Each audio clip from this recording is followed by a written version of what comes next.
नमस्कार, आप देख रहे हैं न्यूज एक्सप्रेस। मेरा नाम है ऋतिक ठाकुर।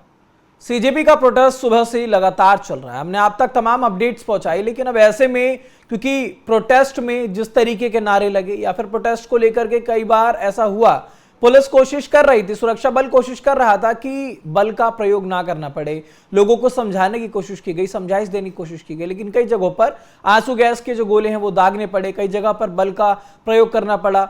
जब नहीं माने तो कुछ जगहों पर लाठीचार्ज भी हुआ। तो अमूमन जो देखा जाता है, कई बार प्रदर्शन जब बहुत ज्यादा उग्र होता है तो इस तरीके के एक्शंस लेने होते हैं, क्योंकि वो तो हकीकत है ना, क्रिया की प्रतिक्रिया होती है। अब इसी पर चर्चा करेंगे, क्योंकि अब सबसे बड़ी अपडेट आप तो बता देते हैं, क्योंकि अब एक मीटिंग हो रही है गृह सचिव के साथ, पुलिस कमिश्नर की बैठक है और इसमें कर्तव्य भवन में प्रदर्शन को लेकर के सारी बातें होंगी। सुबह से क्या क्या हुआ, अब आने वाले समय में क्या होगा, क्योंकि अभी जंतर मंतर को जो मंच था वो खाली करा दिया गया है। जिस जगह पर सभी प्रदर्शनकारी बैठे थे, सोनम वांगचुक अनशन पर बैठे थे, वो पूरा मंच अब खाली हो चुका है। अभिजीत दीप के हिरासत में है। तो क्या कुछ इसका ये पूरा मामला है, अब जो ये बैठक हो रही है इसमें क्या होने वाला है, उस पर चर्चा करेंगे। मेरे साथ डॉक्टर अभिषेक अहलावत, राजनीतिक समीक्षक हैं। बहुत स्वागत है आपका न्यूज एक्सप्रेस पर। अभिषेक जी, अब ये जो बैठक है, इस बैठक में क्या कुछ चर्चाएं हो सकती हैं, क्या रणनीतियां हो सकती हैं, क्योंकि सुबह से बहुत ज्यादा अगर कहें तो क्योस हुआ है इस प्रदर्शन की वजह से। ऋतिक, मैं सबसे प्रथम ये बता देना चाहता हूं कि गवर्नमेंट, ये जो करंट रजीम है, ये अगर किसी चीज में सबसे ज्यादा निकम और नाकामयाब हुआ है वो आंदोलनों को हैंडलिंग करने में हुआ है। आपको याद होगा जब सीए के दंगे के ये धरने चल रहे थे और उसके बाद जिस तरीके से दंगे भड़के उसके आखिर में, और जिस तरीके से कई मौतें हुए, जिसमें एक अंकित शर्मा आईबी के अधिकारी भी थे जिनको कई बार चाकू से घोप घोप के भीड़ ने मार डाला था, सुनियोजित हत्या की गई थी।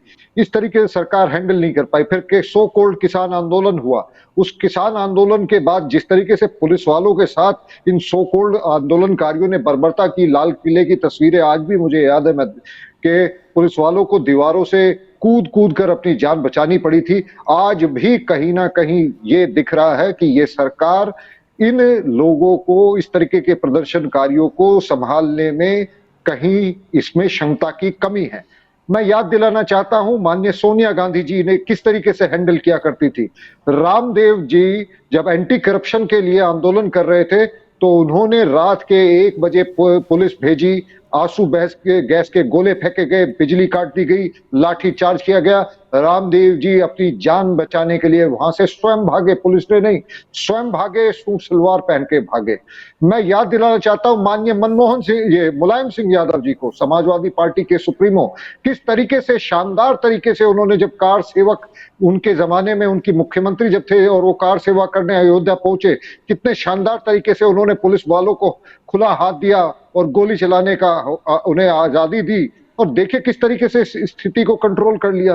परंतु ये सरकार इतनी निकम्मी, इतनी बेकार है कि जो कॉकरोच, जो सो कॉल्ड कॉकरोच वहां पे इकट्ठा हुए थे, इनका कहना यह था कि हम नीट के जो एनईईटी जो टेस्ट है उसके पेपर लीक के लिए और उन छात्रों की भावनाओं को ध्यान में रखते हुए ये वहां पे इकट्ठा हुए थे।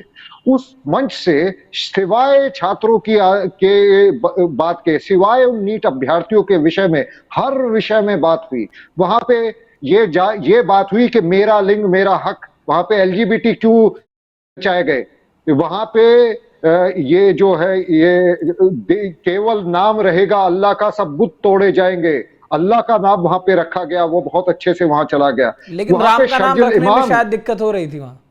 नहीं, वहां एक हसोड़िया आया जिसने मजाक उड़ाया श्री राम के नाम का, जिसने मजाक उड़ाया सीता माता के नाम का। ऐसे हसोड़िए वहां पे आने दिए गए और उन्होंने मंच बड़े शान से वहां पे बैठे। वहां पे अरुंधति रॉय जैसे लोग आए जिनके किस्से हम सब ने देखे हैं, जिनकी तस्वीरें हैं नामी आतंकवादियों के साथ, जो खुल के कश्मीर को भारत से तोड़ने की बातें करते हैं। शर्जिल इमाम जो खुल के कहता था कि नॉर्थ ईस्ट को भारत से अलग कर देना चाहिए, जो अफजल गुरु के लिए रोते हैं। ऐसे लोगों को जब हम देशद्रोही कहते हैं तो ये कहते हैं कि हम देशद्रोही नहीं है। जनाब, ये वही देशद्रोही हैं जो केवल छात्रों की आड़ लेके अपना प्रोपोगेंडा बढ़ा रहे हैं और ये सरकार पूरी तरीके से निकम्मी है, नाकारा है, बेकार है। उसका एकमात्र कारण यह है कि ऐसे नाकामयाब बेकार कॉकरोचों को इन्होंने मंच प्रदान किया और आज ये हकीकत है कि बहुत से लोगों को इन्फ्लुएंस करने में कामयाब भी हुए हैं। इनकी हैंडलिंग उसी तरीके से होनी चाहिए जैसे मुलायम सिंह ने, माननीय मुलायम सिंह जी ने और सोनिया गांधी जी ने की।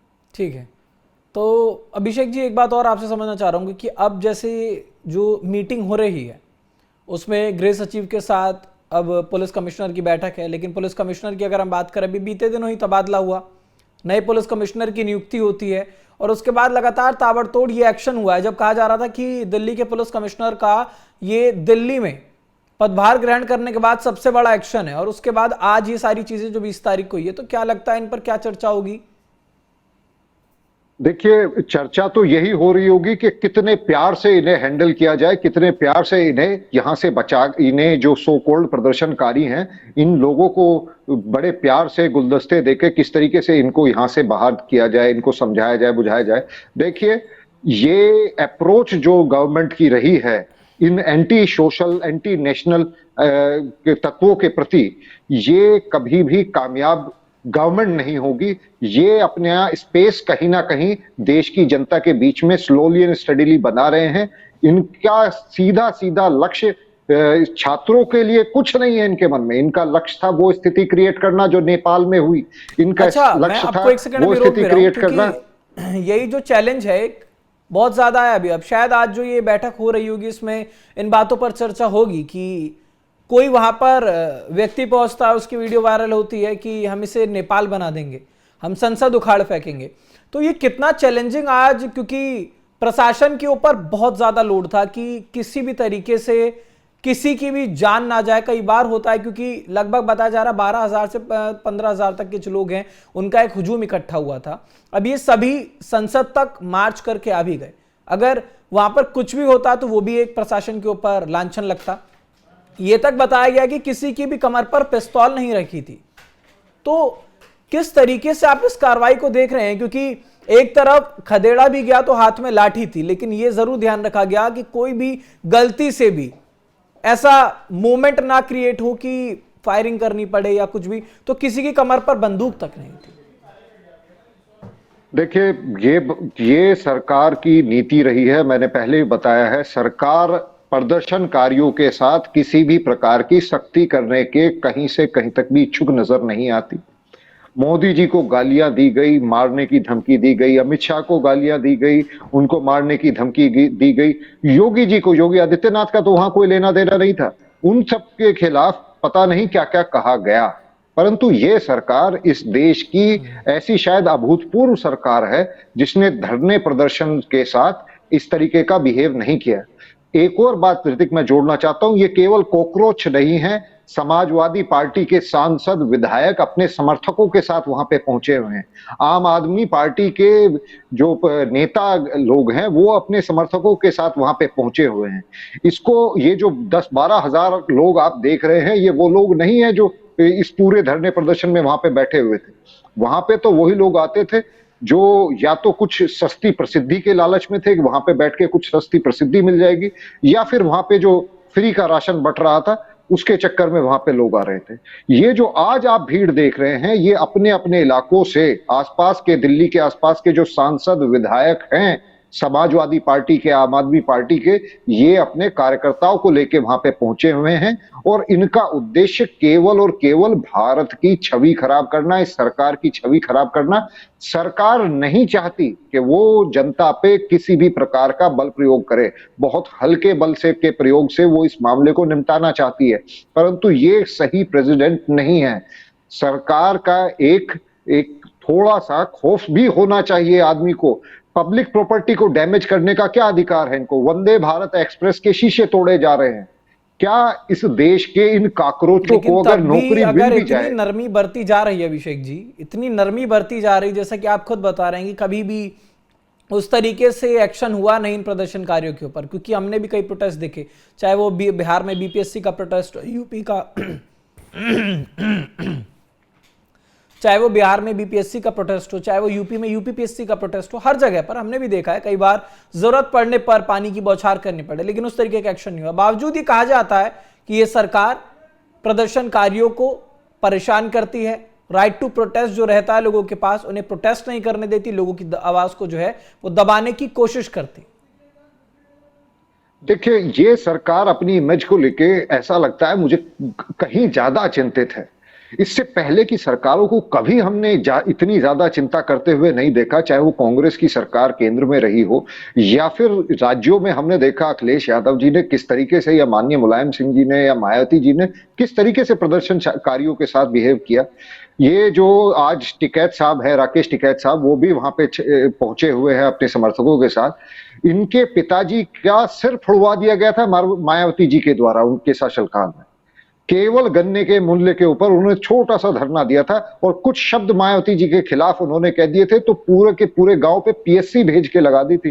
कभी वो लोग डरे नहीं। ये सरकार अपनी इमेज को लेके कहीं ज्यादा चिंतित नजर आती है, इनसिक्योर नजर आती है। यहाँ सरकार अपने आप को स्ट्रॉन्ग प्रदर्शित नहीं करती, और जो कार्यकर्ता भी हैं भारतीय जनता पार्टी के, वो भी इस बात से खींचते हैं कि हमारी सरकार किस तरीके का बिहेवियर कर रही है। इससे प्रोत्साहन मिलता है, जो गलत तत्व हैं उन लोगों को प्रोत्साहन मिलता है कि हम कुछ भी करें, किसी भी हद तक जाएं, ये सरकार हमारे खिलाफ कोई भी सख्त एक्शन नहीं लेगी। केवल एक व्यक्ति है इस पूरी टीम में, माननीय योगी आदित्यनाथ जी, जिन्होंने एंटी सीए जब प्रदर्शन उत्तर प्रदेश में हुए, उन्होंने बाकायदा तस्वीरें लगवाई, उन लोगों को उठवाया गया, उनसे वसूला गया ये जो उन्होंने नुकसान पहुंचाया था पब्लिक प्रॉपर्टी को। तो थोड़ी सी सख्ताई माननीय अमित शाह जी को भी यहाँ पे दिखाने की आवश्यकता है, वरना ये एंटी सोशल, एंटी नेशनल तत्वों को बल प्रदान करते हैं। ठीक है, तो फिलहाल अभी गृह सचिव की मुलाकात पुलिस कमिश्नर के साथ है, बैठक हो रही है। अब देखेंगे कि इसमें क्या कुछ जो भी अपडेट आएगा वो भी आप तक पहुंचाएंगे, क्योंकि प्रदर्शन को लेकर के अब बातचीत यहां पर होगी। ये भी माना जा रहा है कि जो भी रिपोर्ट्स हैं वो यहां पर सौंपी जाएंगी, बताया जाएगा किस तरीके से एक्शन हुआ और आगे के लिए क्या रणनीति तय करनी है, उस पर बातचीत होगी। फिलहाल मेरे साथ इस टॉपिक पर इतना ही। आपके इस खबर पर क्या राय है हमें कमेंट बॉक्स में जरूर बताइए। देश दुनिया से जुड़ी तमाम खबरों के लिए देखते रहिए न्यूज़ एक्सप्रेस।